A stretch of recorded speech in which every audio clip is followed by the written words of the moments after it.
আমি মানাই। আমি আজকে চলে এসেছি দীঘার পরবর্তী ভিডিও পার্ট 2 নিয়ে। জানি অনেকটা দেরি করে ফেলেছি, কিন্তু কি করব, সময়ের অভাবে এডিট করে উঠতে পারিনি, তার জন্য সরি।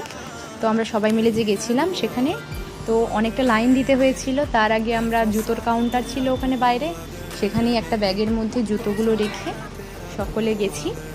গিয়ে ওখানে একটা জায়গা ছিল যেখানে পা হাত ধোয়া যায়, যেহেতু প্রভু জগন্নাথ দেবের দর্শন করতে চলেছি। তারপর ওখান থেকে গিয়ে ভেতরের কিছু ক্লিপ নিতে দেননি ওরা, তাই আমি বাইরের যতটুকু পেরেছি ক্লিপ নিয়েছি তোমাদেরকে দেখানোর জন্য।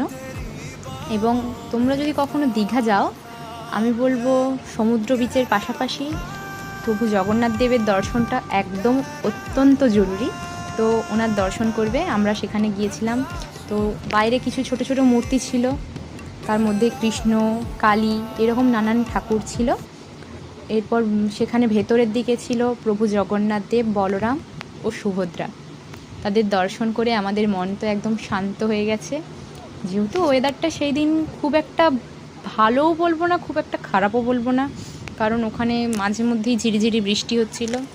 ফিরতে ফিরতে আমাদের সন্ধ্যা হয়ে গেছে। তো সন্ধ্যার মুহূর্তে আর আরতিটা দেখে সেখান থেকে কিছু ভিডিও ফটো তুলে আমরা এসেছি। এসে খাওয়া দাওয়া করে আবার মার্কেট ঘুরে বাড়ি চলে এসেছি। Thank you.